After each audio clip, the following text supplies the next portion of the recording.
Hey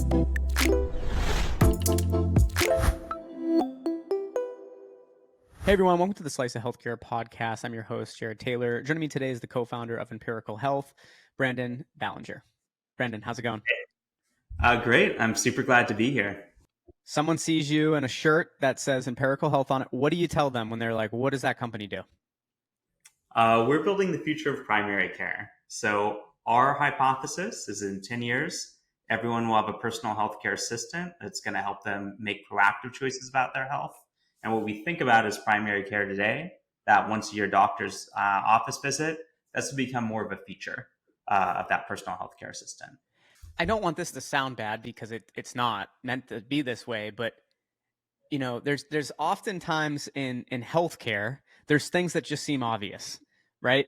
Yeah. And that's not a knock at or anything, but like what you're doing just seems obvious. Like to be able to, which also, by the way, like the best businesses in my mind are the ones that seem obvious. That doesn't mean there's not a ton of work on the back end, but like it just makes sense to be proactive versus reactive. So talk us why has that been a problem for so long, where in healthcare we are so reactive when in fact if we were proactive, there's very little that can't be taken care of in healthcare if we catch it early, right? If we make the necessary adjustments at an earlier point. So yeah, I would love to hear your thoughts on that. Yeah, it's the most obvious idea, but it's been structurally hard. And part of it comes down to the way we pay for healthcare. You know, in most of our healthcare world today, it's fee for service. So hospital systems get paid for treating sick people.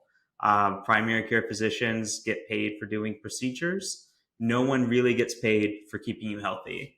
But that's actually changing. And so there's now this whole area of value-based care where if we as a primary care practice keep you healthy enough to stay out of the hospital, we actually get paid a portion of those cost savings. So the incentives are flipping. And then the second thing that's happened is that the data we have is different. You know, we don't have to rely on once a year blood tests. You know, if you have an Apple Watch or a Fitbit, it collects 2,000 data points on you per day. So we can actually intervene at just the right time when you need the help. And you float out this phrase, which I love this phrase, right? Primary care 3.0. So what does that mean to you? What does that mean to Empirical Health? Yeah. So the way we think about it is that primary care 1.0 was your brick and mortar doctor's office. Primary care 2.0 was kind of your transactional telemedicine. And then primary care 3.0 is really reimagining what primary care could be based on having an always on personal healthcare assistant. So we think about it as almost like when you went from, you know, your classified newspaper ads to Craigslist, which was that online, to Airbnb, which was sort of reimagining a segment of that. We're obviously inspired a lot by Medicine 3.0 from Peter Attia, but we're really focused on people who need a lot of help. So a lot of the patients we see have long COVID, dysautonomia, POTS, issues that are difficult to address without extensive lifestyle medicine. So we've sort of taken that futuristic vision, but also focused on a patient population that really needs that help. Talk me through why now, right? Why could this have not? I mean, it's you obviously you still have your work cut out for you, and I'm glad that you're building this business. But why now? Why does it make sense to build this company now? Yeah, you need the combination of data, algorithms, and business model. You know, 10 years ago, the Affordable Care Act was new. I worked on healthcare.gov. The value-based care models were very simple and primitive. Now, value-based care is pretty established. We have companies that were publicly traded, like Oak Street Health, that was acquired by CVS for $10 billion last year, that have really proven out the value-based business model. Obviously, we mentioned data. We're seeing it now from, you know, direct-to-consumer blood testing. We're seeing wearables. We're seeing just a lot more raw data. And then really within the last year, you know, the price of intelligence is being driven towards zero with AI. And there's shockingly good results from GPT-4 and other models at actually clinical use cases, right? Diagnostic, making treatment decisions. They can't do it autonomously, But with AI kind of drafting and suggesting and a human doctor editing, you actually have a very powerful model that you can deploy today. This is part of the power of AI, right? And where we're at today. It's amazing how many business models and setups, specifically in healthcare, but across the board, right, would not even have been possible years ago. You wouldn't even have thought of maybe wanting to build something, or you couldn't have created it in the way that you can today, thanks to because we already had the information years Yeah, ago, right? But we didn't have a way to easily analyze the information and make recommendations and be more proactive, right? Beyond like proactive before was like just alerts and yeah, but like exactly. we've had notifications for years. So what what is it like? Talk us through your vision for what will empirical health become. Um, obviously you're helping craft this primary care 3.0, but would love to hear that. Yeah, let me give that kind of through the example of like a single patient, like how their life is different. And let me put you sort of in the shoes of like our average patient. So for someone with long COVID, they might have difficulty standing for longer than 20, 30 minutes. Many of our patients are sick enough, they have to go part time at their job, they have to drop out of school, and there's no cure. We can't just give you a pill, there's no surgery that cures this. What you actually have to do is get huge amounts of salt. This is one of the few conditions where your doctor would tell you to eat more salt, about 10 grams a day, a ton of water. Those things both increase blood volume, and then a very specialized exercise program. Many of our patients cannot exercise upright at all, even a walk, and cannot exercise initially longer than 3 minutes. So, where we come in and where we think the future is going is providing those day to day that guidance and that support. So, for example, if you need to eat 10 grams of salt, that's actually a lot. Even if you ate at Taco Bell every meal, you're not going to get it automatically. So there's a lot of small suggestions you can make around when to have miso soup, different electrolyte drinks, and the best ones, like the day to day, like minute to minute guidance. And then also on the exercise side, looking at your physiological data and saying, hey, you're pushing it too hard today, you're going to crash, or hey, you really haven't pushed it enough, we can build up some cardio capacity. If you do those things, by the way, actually 76% of people with long COVID have their symptoms go into remission. So this is a case where lifestyle can actually really make a big difference. So how are you pulling in this information today? Because obviously I'm assuming it's from various sources. Yeah. So today, we have an app on the App Store. So you download our app. We connect the Apple Watch when you sign up for an initial appointment with one of our doctors. We will pull in your health records. So through all the health information exchanges. With those two things, we can develop a pretty clear picture of your health and then actually guide you to develop a personalized care plan. So I mentioned long COVID, but let's say you came in having poor deep sleep. Well, we can guide you through sleep apnea assessments. We can guide you through sleep hygiene, all the things you need to do there. We could guide you through insomnia therapy if that is the problem. Or let's say you are, an otherwise healthy person, but you want to increase your VO2 max. We will suggest specific workouts that you can do specifically for that. So it all ends up being like very personalized based on your own goals and your own data. What's what's a good deep sleep number? I'm curious. I'm thinking back to my numbers now and seeing if I'm in trouble or if I'm in a good place.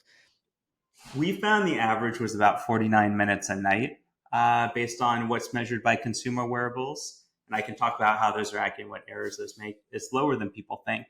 Um, so, most of your night, in a typical night, your early sleep cycles are going to be dominated by deep sleep, which is restoring kind of your physical body. And those later sleep cycles are dominated by REM sleep, which is sort of restoring your mind. And so you actually spend relatively little of your time in either of those. You spend most of your time in light or core sleep, kind of between the ends of the sleep I'm looking cycles. mine up now. Now you have me curious. I think mine's actually I don't always sleep that much, but I think I'm actually very good with the. So I slept 6 hours last night, is what it says. Which I try to get 6 to 8. if I'm getting Yeah. 6, I don't feel bad throughout the day. Like that's my whole life. Oh, Yeah, so interesting. I feel pretty good. Yeah. Um, Some people are have that genetic gift. yeah, it's my father was the same way. My like 5, 6 hours even. Like, but if it was crazy, that 1 hour difference, right? If it was ever 4 or Yeah. 5, it's like you fall off a cliff. Yeah. um, Exactly. Yeah. but for my numbers, I'm trying to see where I find this in the Apple. Okay, here it is. I had 46 minutes of deep sleep. Hey, nice. Okay, all You're right. right on. Yeah, I mean, actually, you're a pretty efficient sleeper because that 49 minutes for someone who is sleeping 8 hours. it's So almost the maybe, same. Yeah, it's what I found is it's almost the same every single. Like, let's see for this week, average deep 55, month 54, 6 months yeah. 54. So it doesn't Okay, matter. you're consistent. Yeah, it Yeah. really doesn't matter how much, as long as I'm in that 5 to 6, or let's say 6 to 7 hours, I'm getting the same Yeah. amount of deep sleep. So, all right, I'm good. You got me excited Nice. here, Brandon. Nice. Yeah, you're Um, good on that. So, we'd probably work on, say, heart health with you. We'd obviously start with a comprehensive set of biomarkers, understand which ones are good, which ones are great, which ones need work, and then develop the care plan for you. yeah, what I've always wanted to get better at is my VO2 levels. Yeah. Like, so I had COVID a couple years, like right during the pandemic, and before that, my VO2 was great, and then I did notice a decline. I also, you're sick, you're not working out at all, so that's going to naturally decline. But I'm sure COVID Yeah. didn't help. You get deconditioned. And Yeah. then I had a period where I just didn't run anymore for a while, and it's amazing how much it actually drops off, right? If you're not doing that cardiovascular activity. Yeah. Then I played. And really, that high intensity cardiovascular, right, is what improves your VO2 Yeah. So max. when I Yeah. was playing tennis every day, it skyrocketed in like 2 months. Yeah. But then when I'm running a couple miles every other day, very gradual increase. So someone told me I need to also start doing sprints and things like that to get that back up. But We yeah. often recommend Norwegian 4x4s for that, where you're sprinting for just 4 minutes, but at max capacity. Huh. Then you rest a little bit or go at low intensity, and you repeat that 4 times. That's the 4 by To 4 get an part. increase in that VO2 level. VO2 I max, should try yeah. that. That reminds me back, like in high school when you'd go to a track and you Yeah. would sprint the straightaways and then kind of walk or jog the corners. Yeah.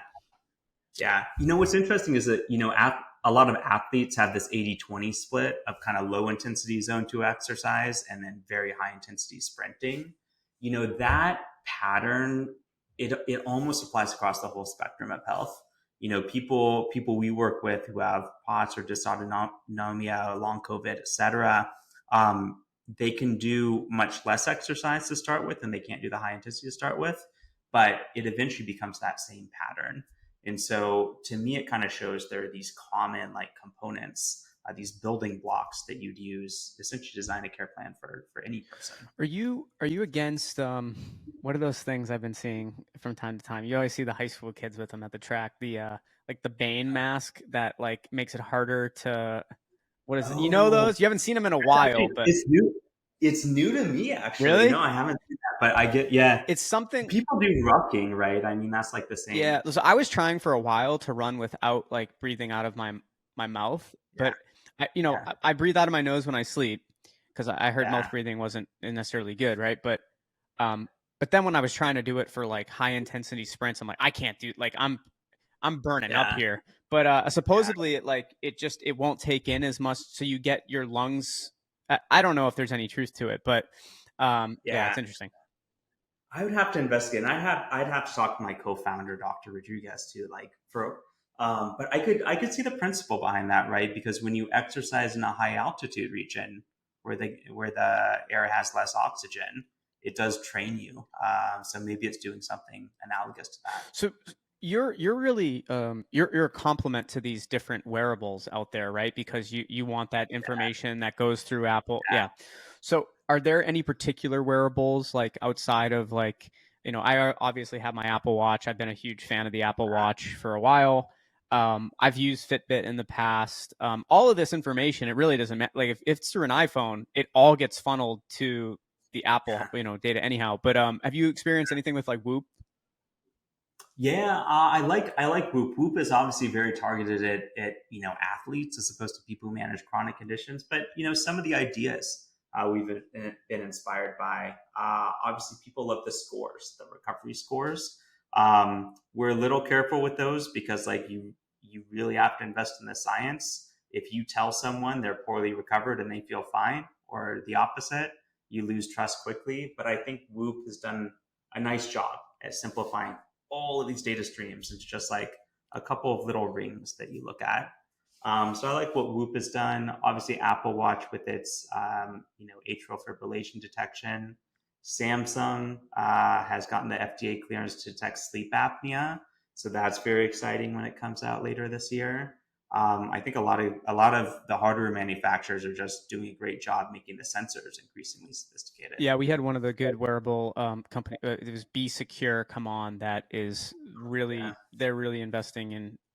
At the end of the day, Samsung's taking it a step further, but Apple was really it was just like a nice add-on, and it's been getting so much better over the years. But um, this is we just interviewed someone recently on basically on clinical trial data with what AI has been able to do with just understanding now that we're going to be able to looking back from now not just analyze a couple months a couple years of data. We're going to be able to analyze 20 plus years of data across all these different Yeah. people in the future, which is going to be so exciting, right? Like, so if there was an Alzheimer's patient, we'll be able to eventually like anonymize the data, look through, Yeah. and it's really going to be incredible what the next like 5, 10, 15 plus years holds for healthcare, because now with the emergence of where AI is at, I mean, imagine AI in 15 years too. Oh yeah, it's going to be, and the advantage it has is it can learn from every patient, right? Whereas a human doctor might see 10,000 patients, over the course of the year. Yeah, I just actually interviewed a venture capitalist that was talking about just like when we look at these new applications, think big too. Yeah, He said basically when you look at these different setups, a lot of people try to just improve a process. He goes, also look at it through the lens of if you had to recreate it completely, not just the yeah, dashboard, not just because that's what AI has really allowed us to do is you can create email based applications, right? Where you do all your communication through email. But so anyway, Brandon, I want to thank you so much for coming on. Before we wrap up here, we'd love to hear what's next for Empirical, and then we'll finish up. Oh my gosh. Well, stay tuned. So we just launched care plans last month. We have a couple of new major features coming out around the next upcoming iOS and watchOS launch. So that'll be the next thing you see from us in September. I love it. Awesome. Well, let's stay in touch. Love to have you back on in the near future, and hope to run into you at maybe some upcoming conferences or next time we're in the same area. But thanks so much for being a guest. Likewise. Thank you, Jared.